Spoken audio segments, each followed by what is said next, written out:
Hi!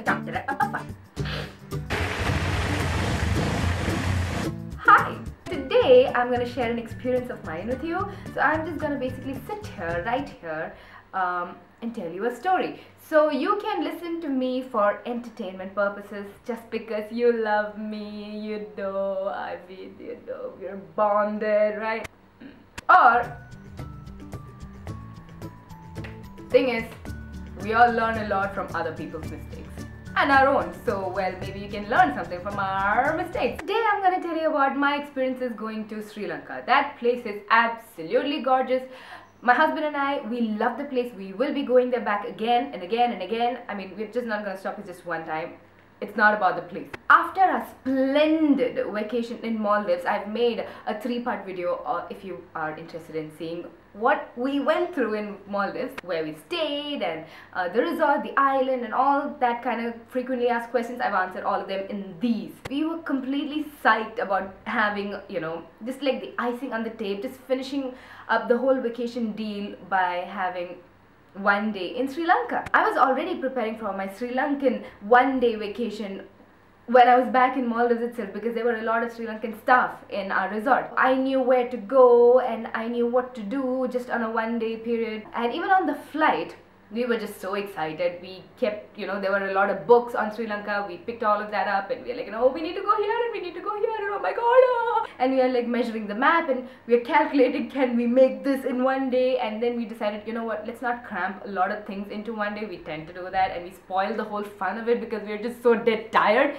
by the end of the vacation. And then we reached the airport. I pick up a few more magazines while we were like, waiting for the luggage and stuff. Now, getting into Sri Lanka, being an Indian is very easy. All you have to do is like fill out a form at the customs, but in that you should fill out the information of where you're going to be staying. Here comes our problem. Number 1, because my darling husband forgot to book a hotel.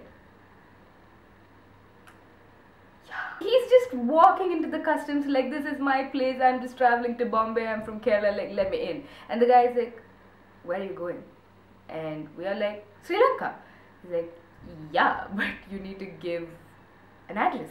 And we're like, we'll just get out and roam around and we'll like find a hotel and we'll stay there. Yeah. And he's like, no, we can't just let you into our country without knowing where you're gonna stay, what you're gonna do. Oh my god, what to do, because he doesn't want to enter his PIN on the airport internet computer. One of the staff walks by, the airport staff, and he's like, what's your problem? And we tell him our problem and he's like, okay, you know what, just write. You hear the bell? That's Snuggles. He's up to something. Snuggles? Back to the story. The airport staff, he says, you know what, Negumbu is the nearest city. Just write Negumbu, it's okay. So we write Negumbu and we go back to the customs and he's like, where are you going? Like, Negumbu? He's like, yeah, where in Negumbu? You can't just write the name of a city. We need to know the address of the hotel you're gonna be staying. We're like, damn, okay, fine. We have no choice but to book in one of those internet thingies. We also realized that our luggage, which obviously carried all of our stuff, went with the transit. It's reached Kerala. So we are left with no luggage. We are left with nothing, okay? All we have is the clothes you're wearing, not even a change of underwear, no toothbrush, no face wash, nothing. I'm already kind of like, we're tired, we're hungry, and no luggage? You've got to be kidding me, right? So we go to this computer. He starts looking for a good hotel so that we don't have to again spend more money to buy toothbrush and toothpaste and all that kind of stuff. Let's just book like a 3-star, 4-star hotel. And I'm like, why do you really need to? Just let me do it. So I was like, fine. And he books this hotel called The Sovereign. It's a 3-star hotel. It's got a lot of rave reviews and all that. So we were like, okay, good, sold. We got a booking. We get out of the customs. We get into the airport and we're all excited. We're finally getting out into Sri Lanka. We wasted like 3 hours with this problem. But we're like, we've got the rest of the days, right? So yay, we walk out of the airport and then we decided to do it the raw way. We're not gonna catch a cab because we don't have any luggage anyway, right? We thought of catching the bus to the city. Here is the problem. My husband, he didn't convert any money into Sri Lankan rupees. All we had is dollars. He's like, yeah, didn't you know we can pay US dollars anywhere? Yeah, but why would you want to pay a tuk-tuk guy in dollars? We will be losing money. But anyways, the bus guy said he'll take dollars, and we got into the bus and we got a nice view of the ride to the city and all that. But then we don't know where to get out. Oh my god. He's like, we are getting out in Colombo. I'm like, but where in Colombo? He's like, somewhere in Colombo, and then we'll catch a tuk-tuk, an auto, you know, one of those tuk-tuk. Thankfully, we meet a very, very nice man. My husband, he talks to him. And we also realize that tuk-tuk guys and, you know, all those kind of people, they don't speak Tamil, they don't speak Malayalam, they don't speak English, they don't speak Hindi. And these are the languages that we know. The very nice man that we met in the bus, he felt pity for us, I believe. So he actually got down with us in a stop, and then he actually guided us to the auto rickshaw stand, and he bargained to an auto guy. We get into the auto and we thank him and we say bye, thank you so much and all that, and we take off in the rickshaw, right? My first impression was, oh my god, this is really polluted. There was a lot of smoke and dust in the air, and the whole scene was yellow. So I really think that was because there was a really, really bad rain coming. And we even asked this guy, rain? And he's like, rain? No rain. And we're like, okay, it really looks like it's gonna rain. And he was like, no rain, no rain. He drives away to glory, tuk. And after a long time, we're just not reaching our hotel. And then he turns back and he asks, where is your hotel? What? You don't know where our hotel is? No, I don't know where the hotel is. You don't know where the hotel is?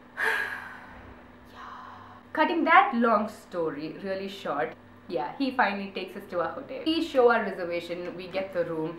Our room is somewhere in the 3rd floor of the hotel. The Sovereign, they don't have a single elevator, and it looked really shady and really dingy and really sidey. It looked like, no, you don't want to go there. And all the reviews and everything that we got was so misleading. Bookings.com, they had written that we are 3-star and all that, and they're nothing, none of that. So we were just taken for a ride, okay? But then anyways, we're like, we're tired, let's just go freshen up, get out. These are small little things, but still it matters when you are paying big money. We paid $130 for one night, which is very big for the condition of the hotel. The room didn't even have one of those cards, you know, the swipey cards. It's just one of those bathroom keys, okay? He opens up the room and the room really smells bad and stuffy and wet. Okay, we're just pissed. Ruben walks into the bathroom and he sees this A4 printout written, for toothbrush and toothpaste and shaving kit, you need to pay another 250 rupees. But they said something else in the website. I mean, you just can't keep fooling us, you know, everything is like extra.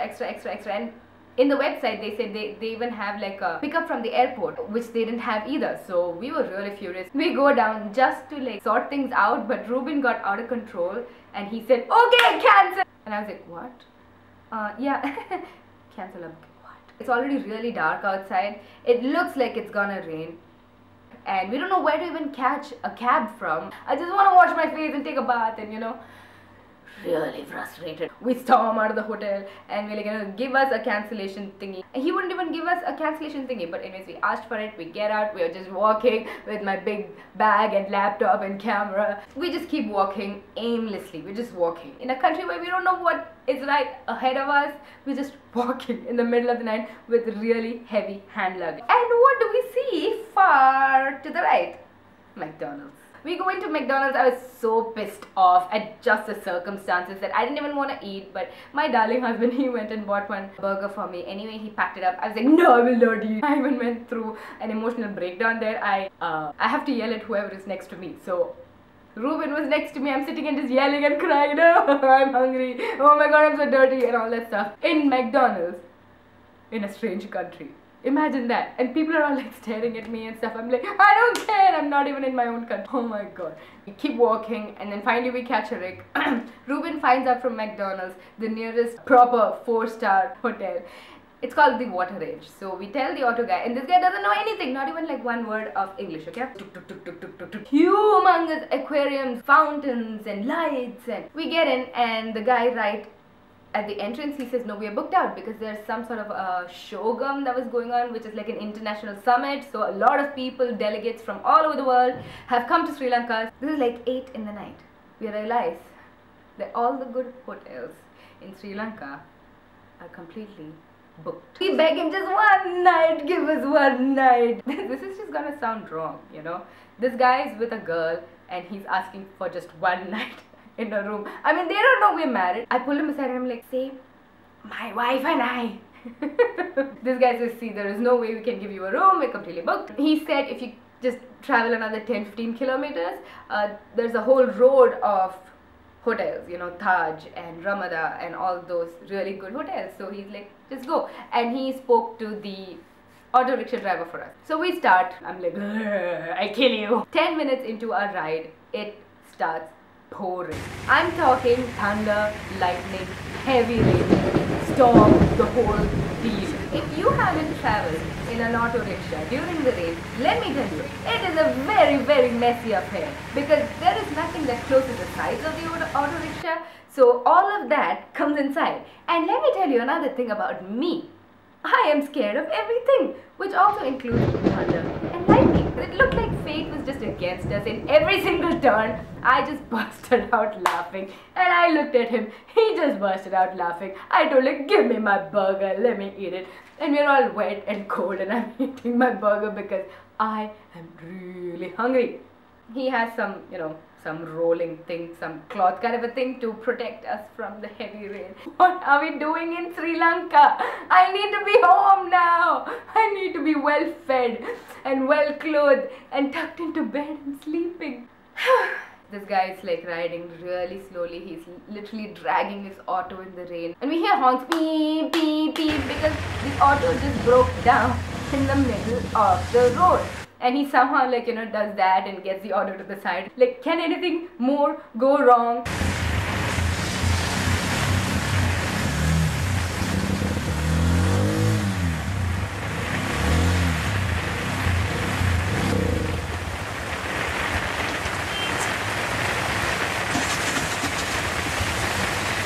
We're like, okay, we'll just like, this is what God had planned for us. I mean, we'll just enjoy this. A romantic little thing, you know, in the darkness. And don't get anything. We were really tired and hungry, okay? And dirty.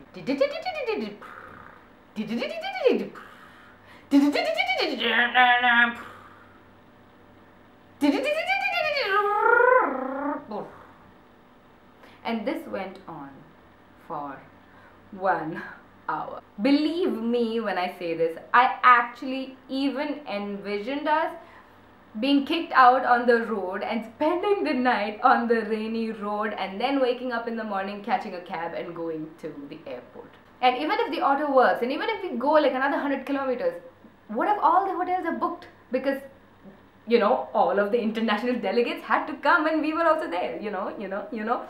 Wow, prepared for everything by this point actually. And miraculously, the auto starts. And we were like, what just happened? And I'm like, yay! I cheer for him and all that. He takes it for another, like, you know, hardly 10 meters and I was like, damn you. The auto starts.